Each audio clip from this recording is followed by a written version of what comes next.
These young dudes out here don't respect shit until you put the barrel in their ear and let the text spit. I just might catch a case on my next hit, remove their whole face on some special effect shit. So show respect, Drake, or I'ma have a flashback. Digging through the dresser like fuck it, where my mask at? Right. And on one of my prison stories, I tell a story about getting maced. I got maced from head to toe, and that shit really kind of like jacked me up. I was in Ironwood, and so talk a little bit about that mace. That mace, man, you got boogers flowing out your nose, drool that you can't stop. Your eyes are tearing. You can't. It feels like you can't breathe. It's just super, super hot. Everything was hot. And you're like spinning. It's reminding me of my experience, man. You're spinning, and like all your dignity goes out the window. Like there is no dignity left because you got boogers already on your face, and it's just red on your shirt. Damn. Yeah, it was rough. Yeah, that was not a comfortable experience. So they didn't decontaminate you. So they just put you in the cell after you've been maced. They put us in the hole. So then how was that experience? So I mean, how did you get the mace off you? Because I know once I laid in my sheets, the shit got all in my sheets. I wouldn't lay in the sheets. So my cellie was already in there. I had to go to the hospital for stitches on my nose and my chin. Wow. So they brought me in, and I'm like, I'm on a bird bath because I could still feel it. You feel it. The heat has died down. The second you put water on that shit, it heats right back up. And it felt like, you know, I imagine a lizard feels like that in their cage when the hot lamp is on them, because it just felt like the lights got to be 120 degrees. Right. My skin was burning. It was terrible. Every time you open your pores, it seemed like it goes back in right there, inside. and you feel it for days and days and days. The next time we went out to shower, I showered again, and it triggered it again right away. Right. It was fucking terrible. So it's all in your hair, all that type of stuff. Everything. Right. And I was explaining the same experience. You know, that shit was so, and I'm tripping because as I'm maced, I'm thinking in my head now because I had read stories where people had got maced and they died. And I said, I understand now, because like you said, you start to panic because you can't breathe. And so if you have any form of type of asthma, it's going to be hell for you. Yeah. So I had to literally tell myself, calm down, calm down. And then in my situation, it was about 12 o'clock or 11 o'clock in the afternoon. So they're pouring water on me, but it's in summer. So of course the water is hot out of the pipes, and that's coming over my head. I'm doing this, and it's a horrible, horrible experience. Yeah, that's rough. And I've heard stories of guys who catch an assault where they'll eventually be moved to another prison, because if you go to the hole for assaulting staff, they can't keep you there because they're assuming that you're going to retaliate, or they're going to retaliate. So but I've heard dudes who still get shipped to other prisons, the guards there still will come in their cells late at night. And especially if you go to the shoe off that shit, like they are not friendly with people who got staff assaults in the shoe. They will not give you a mattress. They used to beat the shit out of you, but then they, you know, Corcoran got some heat for their gladiator fights, right? But so now they'll just not give you a mattress, ignore your calls. They know you're there for staff assault. They know because it's written on your door. Right. Yeah. Right.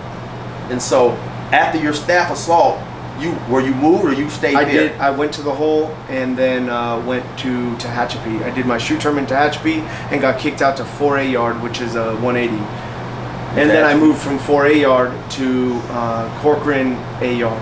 Right. So how is your experience like in relation with the guards? Do you feel like the guards, do you think the majority of the guards disrespect us? Do you think the majority of them show you respect, or does it vary? How was your experience in dealing with the guards and you know, inmates, convicts? Yeah, for sure. So the guards, they're a part of a system that is designed to keep us down. So they'll tell you continuous. I don't think that they're all bad individually. On an individual level, some of them are okay. They're good people. They're just there for 8 hours of work or whatever. But their system is so exploitative that they know that we are a dollar sign to them. So I believe that their whole system, all of the training that's employed, everything is designed to keep folks who are incarcerated, who are majority people of color, and also poor folk that are incarcerated. They are designed to tell them, no matter what, you're going to come back. You don't got no hope. Even if you got a date that's 2 years out the way, you'll be back. And so when you hear that messaging, you automatically pick that shit up, and it becomes trauma response. So you go out to the street and you're like, I ain't no better than I was in there. This is harder than that. They feed me in there. It may be a shitty situation, but it's easier. And I feel like their whole system is designed to continually keep folks inside down. Right.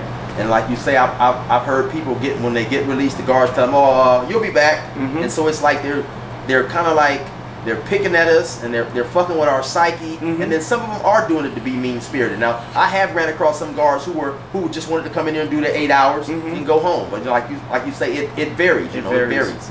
Yeah, and more often than not, they'll just be assholes because they can be. They have the power to be assholes, so they can be dicks to us. You know? Right. So, speak a little bit more about the drug trade in terms of when drugs are bought in, or is there a tax on the drugs that the white inmates bring in? Do they have to share the drugs? A third goes into the kitty, that goes to the yard. If someone brings something in, then a third goes to, like if a white boy brings it in. Can you explain like the kitty a little bit? What's the kitty for? The kitty is for the big homies, and the kitty is for like basically all the shot callers. They get a little piece. So basically, it goes to pay off debts. Just being a shot caller, you automatically get some dope. That's why people would, otherwise nobody would want to do it because it's a headache, you know. Right. So if maybe for instance, Josh goes to the yard, he goes on a visit, he comes back with ounce of weed. He's given a third to the yard. The yard will decide the person who's in charge. It goes to them. And then they divvy it out based on what debts are owed, based on how it can level or make the experience better for white people in there. So some of that is used to basically keep the yard running smooth for the whole white collection as a whole. Absolutely. Now see, that's right there. That's unique because, like I say, being a black inmate, I never really talked deeply with another white inmate about that type of situation. And blacks, everybody knows our structure is horrible. We have no structure, pretty much, and that's why sometimes we're so unorganized. So in the event, there was a couple times when I'd go out there and I got weed, and I didn't have to give it to nobody. You know, there wasn't a big homie I had to come back and share it with. Now, of course, I would bless my collective in my car, my homeboys. You know, I'm from the Inland Empire, and so for those of you guys who may not know, the Inland Empire is comprised of 2 counties in Riverside, which is San Bernardino County and Riverside County, and all the cities within. So it may be, at any given moment, we may have 20, 25 homies on the yard. So I would come out for the homies that did smoke weed, and I would, you know, I'd give them some weed to smoke, or if they didn't smoke it, I'd still give them some maybe to go sell or whatever. And that was in the event, well, basically just because we're homies. But it also helped in the event if you happen to get in some trouble, your homies are there to support you. But so what happens, have you ever heard of a situation where maybe a white guy is going out there and he's getting drugs and he's being secretive about it and he's not trying to let anybody know? Yeah, if that happens, it usually, I mean, you know where it's coming from, right? Like everybody intuitively knows this is the source. So eventually it gets out and that person gets handled. Like, that's not okay. Right. And then they might owe back pay. Like, they might owe, okay, so you brought in so you got to give that now and you could be okay. Or they just get removed. So when you say get handled, they get basically removed off the yard. And see, like I say, once again, we have a lot of free worlders out here who are trying to who trying to say, well, goddamn, why is this guy forced to give his weed or give his whatever he's bringing in to someone else? Because that's all you got. Like, you got who you run with. That's when you go into prison, you're told you're this by the guards. When you get off the prison bus in reception, they tell you, who do you run with? Are you white, Southerner, black? Who do you run with? So you're asked this, for those guys who don't know, when you get off the prison bus and you go to what's called reception, and that's the first prison that you're going to be introduced to, and they're going to decide where you're going to go do your time. They ask you in the basically the introduction that who do you run with? Yeah, and they do that so they can assign you a cell, and they do that because they know that making those lines is easier for them to manage everybody. If they had everybody doing whatever they wanted, they couldn't manage. If they had us running our own show, even if we still did break into cars based on gangs or whatever, they wouldn't be able to control us the way they do, but they set rules and then go to the shot callers and say, this is how it is, this is what we want. So really, that's why I say the cops control everything. Right. And when I first got to the pen in 1996. Now, around that time, in a lot of pens, you still had a lot of convicts or inmates in certain positions where we did play a big part in the prison being ran, where clerks and stuff who type up, who done all the paperwork, because a lot of the police, they just sit back and give orders. Hey, they may say, hey, Graham, go type this 115 up. And that's how a lot of information is known. So if a person is accused of doing anything he shouldn't, you have to go type the report up. Yeah, that used to be the way it was. So when, in your opinion, did that start phasing out and the cops started kind of like taking over control? Because I noticed they start building these prisons where now, instead of 1,000 people on the yard at once, it's only 250, and that is to separate and conquer, conquer and divide. So, when, in your opinion, did they start, They invested in a system from Florida called SOMS. Okay. SOMS is Strategic Offender Management System. When they built that system out, it's a computer system that tracks everybody, everybody's name goes into it. When they built that system out, one of the key goals was to eliminate inmates, people who are incarcerated, from having positions where they are privy to any information.